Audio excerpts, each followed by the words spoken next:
Mick Jagger famously complained, "I can't get no satisfaction." Imagine how his grade school grammar teacher felt. Gee, those double negatives only made him a zillionaire.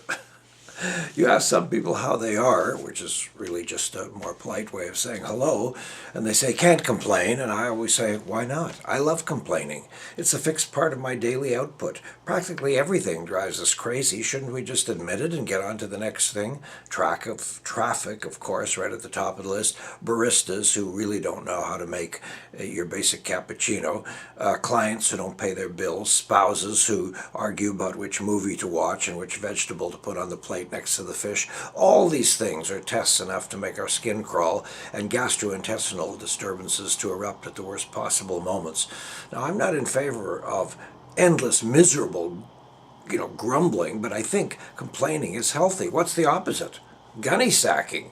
I don't want to let that pile of indignities accumulate somewhere just below the solar plexus and fester and rot only to emerge in displaced, inappropriate rages against total strangers and passers-by.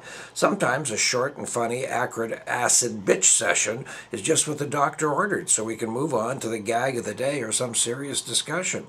Now, understand that most of my complaints are deliciously petty and insignificant.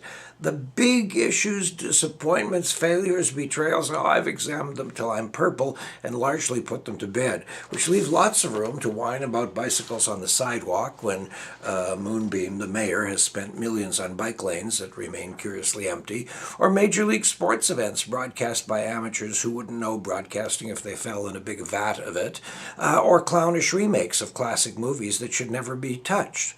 During the 16th century, many wealthy Venetians keen to escape the July and August heat had summer homes built along the Brenta Canal, many of them built by the great Palladio.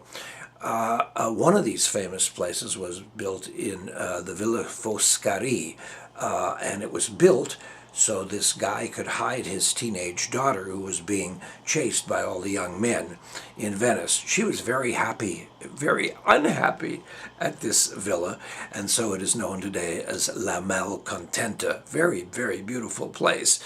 She spent the whole summer complaining. My complaints have not yielded me a palace, unfortunately, but I live with my complaints happily, grateful for the freedom and the opportunity to air my laughable grievances. Pickle. Complaining will get you somewhere, free from life's tiny irritations, until the next batch comes along.